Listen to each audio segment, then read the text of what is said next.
ধারাবাহিক পারফরম্যান্সে ফাইনালে উঠে টানা দ্বিতীয় শিরোপার লক্ষ্য এখন বরিশালের।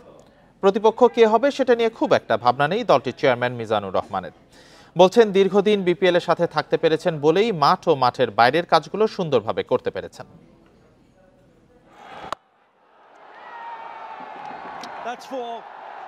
বিপিএলে ফরচুন বরিশাল বড় নাম।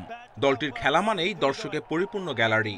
প্রতি বছর যেখানে ফ্র্যাঞ্চাইজি বদল হয় সেখানে একই মালিকানায় আছে বরিশাল।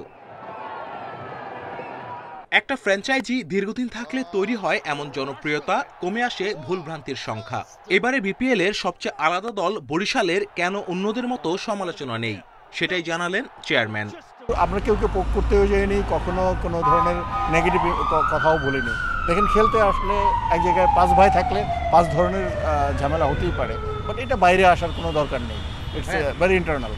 আমরা আসলে করতে করতে অভ্যস্ত হয়ে গেছি, তো এই জন্য ইট ইজ আপনার কাছে মনে হচ্ছে যে আমরা পারফেক্ট।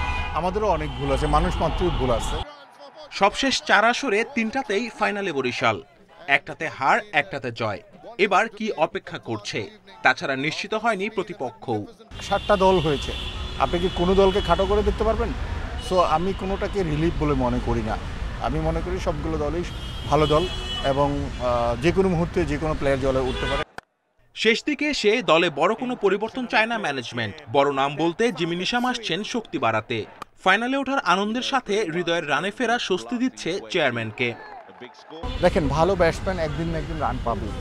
আল্লাহ যদি সহায় হয় তাহলে আমরা ওই দিকেই হাঁটছিলাম, হয়তো হতেও পারে।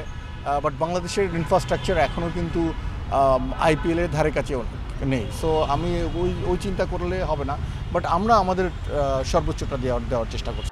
সবচেয়ে বড় বাজেটের দল এবার ফরচুন বরিশাল। নানা আয়োজন ও পেশাদারিত্বে যে কোনো দলের চেয়ে এগিয়ে তারা।